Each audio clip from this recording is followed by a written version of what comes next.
Hi, Simon Whale here, Chief Kerfuffle here with Dominic Versace of View Agents. Dominic, you've been answering some of our queries about what the site does. Sounds like it's some really interesting stuff. But let's, as well as me, let's deal with the other fat elephant in the room.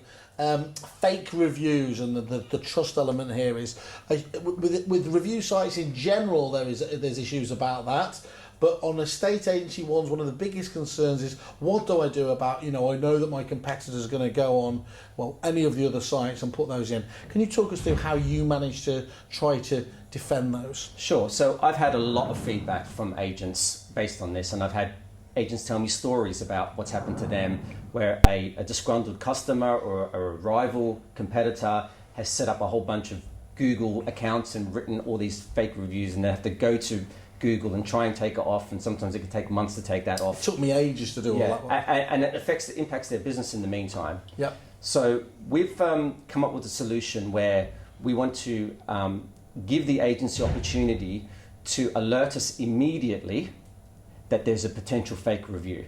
So if they believe, an example of that is when a customer writes a review, they have to put the property address in there.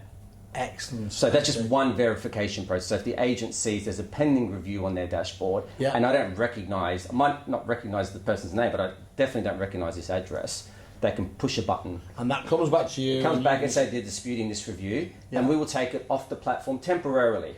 So it won't be in the public domain until we verify it with the reviewer and we speak to the agent as well. So there's a double check process there.